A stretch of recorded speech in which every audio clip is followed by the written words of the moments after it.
the 24th of this, going forward the next day, on the 24th, you indicated that you're in Iowa, and at some point in time, did you receive a call from your father? On the 24th, yes. Okay. And when was that, sir? So that would have been, this would be Central Time Zone, but it would have been between 11 and 12, so right around 11:30. Iowa's on a different time zone than we are. Yes, Iowa Central. Okay, help me out. Are they ahead of So us? they'd be 1 hour behind, so 11:30 now would be 12:30. So right now in Iowa, it's 11 o'clock in the morning. Exactly. Okay. Yes, So sir. what time was it on the 24th when you received a phone call from your father? It was actually my work that received the phone call. They received it at, I went to the office, to their office at about 11:30 a.m. Okay, so this is in the morning. This is the 24th or the 25th? This would be, oh wait, let me make sure.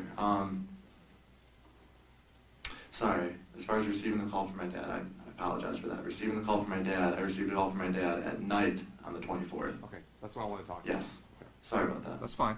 On January 24th, in the evening hours, you received a call from your father. Yes, And about what time was it?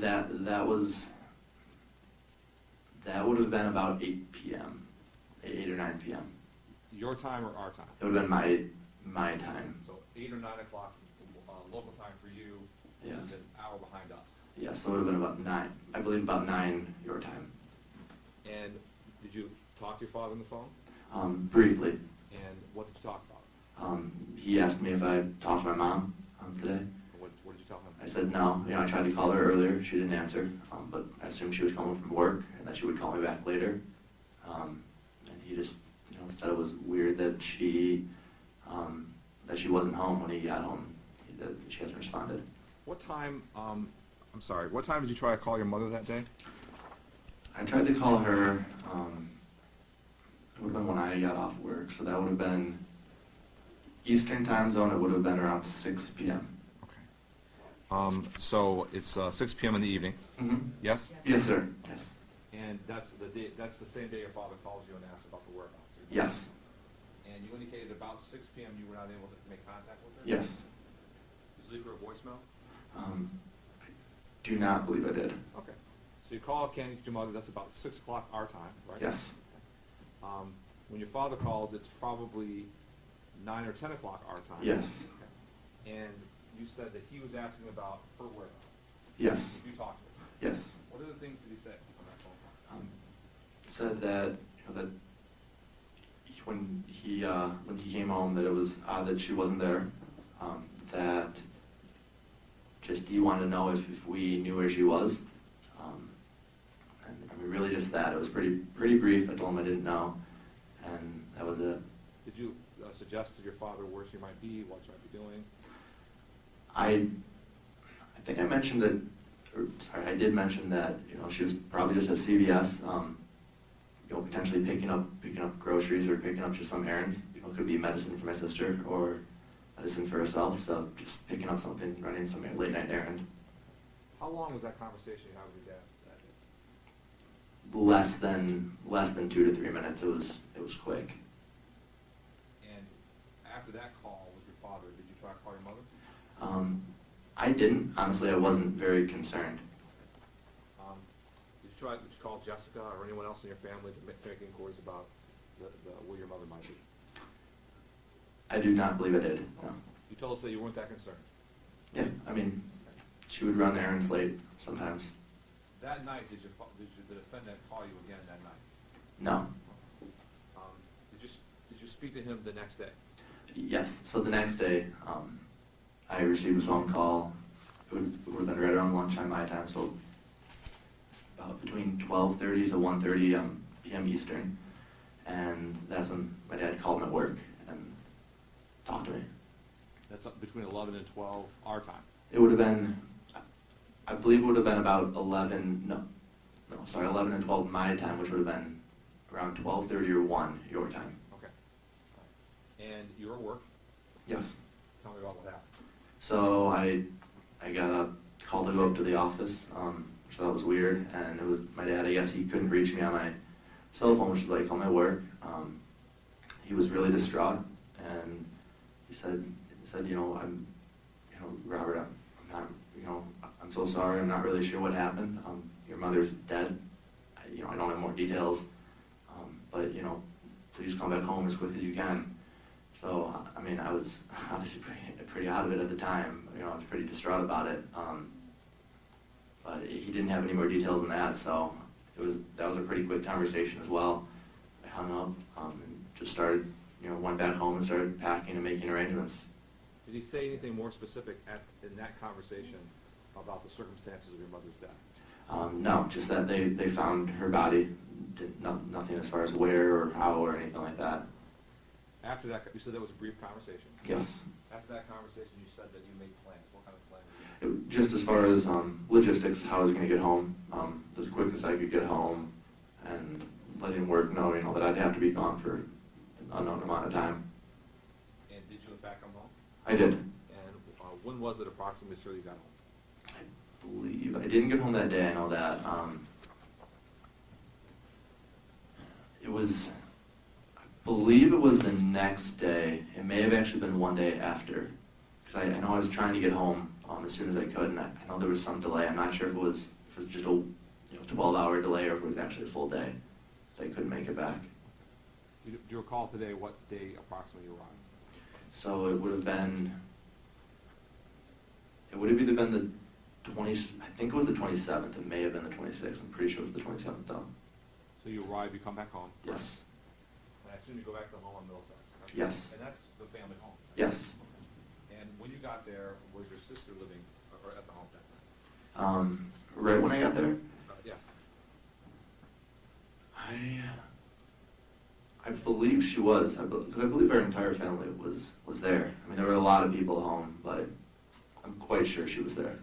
Between getting the phone call from your father on the 25th and arriving home, did you have any other conversations with anyone besides your father?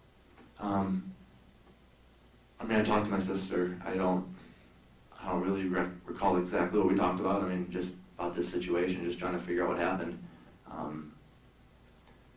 I had calls from different relatives, but it was just all about the same thing, right? Saying how they're sorry, how we're gonna figure this out, how it'll be okay. So no specifics though.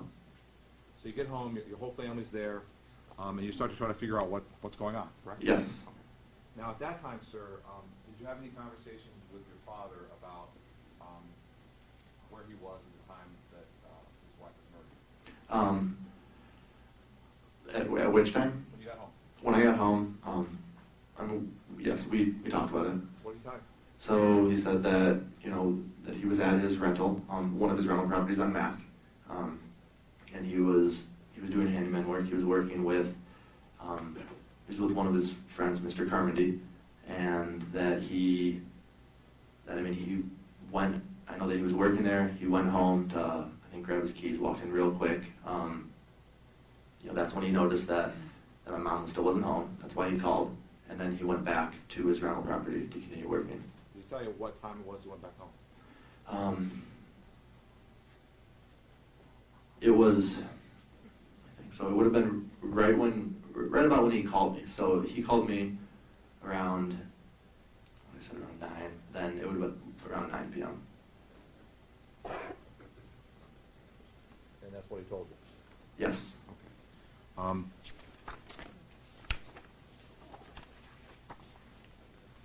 When he had that conversation with you, did he tell you that he called you from the house? I don't believe I think he called me from his cell phone. I'm not sure which number it was called from though. It all rolls up under family. Okay. I understand. He said that he was at a rental property on Mac, right? Yes. With someone named Mr. Comodi, right? Carmody, yes. Greg Carmody, I believe. And he said he had to go home for some keys. Yeah, I think he went home he was grabbing keys. Okay. And then he said, what did you do after you grabbed the keys? He went back to the rental. And did he tell you what he was doing at the rental at that time? I was told handyman work. I think he was sharing a beer with Mr. Carmody as well. Handyman work and sharing a beer with Mr. Carmody? Yes. Okay. Now, when you got back, sir, do you recall there being a discussion about some extramarital affairs that your father was involved in? Got back to where? Got back to Michigan from Iowa. Are you with me, Mr. Yes. Yes, okay. Do you remember there's some discussion about that? Right when I got back, no. Not as soon as you walk in the door, but when you get back to Michigan, do you hear some people discussing about Rachel Gillette? Well, objection to the order of hearsay. Well, okay. Do you hear anything about your father being involved in extramarital affairs? We gotta have the foundation if we're gonna discuss this question. I'll ask this one. You get back to Michigan, right? Yes. Okay. There's discussion, is there not, about the circumstances involving the death of your mother, correct? Yes. You told us at that time you really didn't think your dad was having extramarital affairs, correct? Correct. Okay. Did you learn something different than that? When I was in Michigan? Yes. No. Okay. After you, at some point in time, you were in Michigan for how long? I was in Michigan for about 2 weeks. Okay. And then after you left Michigan, where did you go? I went back to Burlington, Iowa. And do you remember the date that you went back to Burlington, Iowa? I don't remember. I believe I was there for right about 2 weeks, so it would have been right at the end of January. Sometime in January, early February. Yes. You're telling us that when you're here in January, you didn't hear anyone discussing whether your father was having extramarital affairs. Well, that's been asked and answered. It was, so as far as if he had extramarital affairs, it was brought up. As far as if he said that he did, he said no. That's what I want to get to. Yes. I want to get to the fact that you heard someone say or accuse your father at that time, correct? It, Objection It's to the sustained, hearsay. it's improper, it's improper. Just rephrase the question. Certainly. Did you learn that there were allegations that your father was having extramarital affairs? yes, I heard different things. Okay. Without telling us where you heard it, was that when you were in Michigan or is that when you were in Iowa? We heard it in Michigan. Now, we, sir, Sorry. Just tell me what you heard, Mr. Bashara. I heard it in Michigan. Okay. And is that before you went back to Iowa? Yes. Okay. And based on what you heard, did you talk to your father about it? Briefly. Okay. Yes. What did you ask your father? So I didn't ask him anything. He talked to me. okay. He came and talked to you. Yes. What did he say? He said, that I have not had relations with, with these women. That there's a lot of things going on right now, and we'll be able to explain it. Now, you told us a few minutes ago that before you were in Iowa and you came back home and had that conversation with your father, you didn't have any reason to believe your father was having extramarital affairs. Do you remember that? Yes. Did you ever hear the name Vanita Porter? Yes. Okay, well, tell me about Vanita Porter. I've heard it very rarely. If it's gonna be hearsay, I've got an objection. Just an let heard. me ask the question, please. Go ahead. You said you heard the name. Yep. What did you hear? So she was a lady through church is how I remember her. Did you meet her? We met her before, but very briefly. Okay. Witness, you can't say we. So, I'm sorry. I'm sorry, that's I okay. apologize. I met her briefly. Okay. And when you met her, was that in the context of being at church with your family? Yes. And you knew her as someone who went to your church, correct? Yes. Okay. And did something unusual, was there an unusual Christmas gift that she may have given to your father? Yes. When was that? When did we see the gift? Yeah, which No, you're saying we, I'm sorry. Sorry. When did I see the gift? Yes. Yes. So the gift it would have been Christmas Day. Okay. And which Christmas? Year, Christmas Day of 2001. 2011. Okay. And what was the gift?